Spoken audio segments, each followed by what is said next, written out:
मित्रांनो, आज आपलं पुन्हा स्वागत आहे माहिती नेशन या आपल्या यूट्यूब चॅनलमध्ये। केंद्राकडून गव्हाच्या साठेबाजीला मर्यादा, भाववाढ जास्त होऊ नये म्हणून सरकारची धावपळ। नांदुरा तालुक्याला पीक विम्याचा सर्वाधिक लाभ, शेतकऱ्यांना मिळणार दिलासा। 20,492 शेतकऱ्यांसाठी 20 कोटी मंजूर, तर 1240 शेतकऱ्यांच्या वतीने याचिका दाखल। महाराष्ट्रात लाडकी बहीण, मध्य प्रदेशच्या धर्तीवर गरीब महिलांना दरमहा 1200 ते 1500 रुपये अनुदान मिळणार। यंदा संसदेत घुमणार शेतकऱ्यांचा आवाज, सर्वाधिक खासदार, शेतकरी आणि समाजसेवकांचा समावेश। अहमदनगरमध्ये दूध उत्पादक शेतकरी आक्रमक, श्रीरामपूरमधील हरेगाव फाटा येथे शेतकऱ्यांचं चक्काजाम आंदोलन। अहमदनगरमध्ये दूध उत्पादक शेतकरी आक्रमक झाल्याचे पाहायला मिळत आहे। शेतकरी कर्जमाफीसाठी सरकारवर दबाव, तेलंगणाप्रमाणे कर्जमाफीसाठी विरोधक कोंडी करण्याची शक्यता।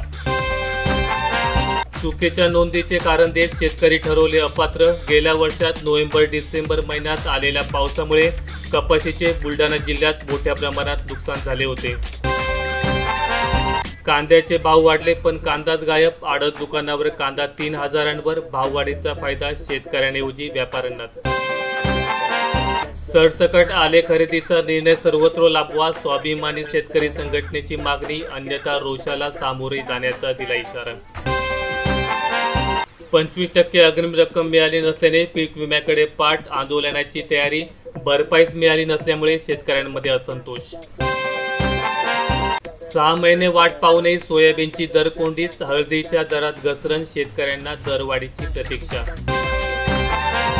पीक कर्ज वाटणार कुणाला, बहुतेक शेतकरी थकबाकीदारच, बँकेला 23 कोटींचे उद्दिष्ट, यंदा फक्त 10 कोटी रुपये वाटप होण्याचा अंदाज। पीक विमा जमा न झाल्याने शेतकऱ्यांमध्ये नाराजी, सेलू तालुक्यातील शेतकऱ्यांनी दिले जिल्हा प्रशासनाला निवेदन।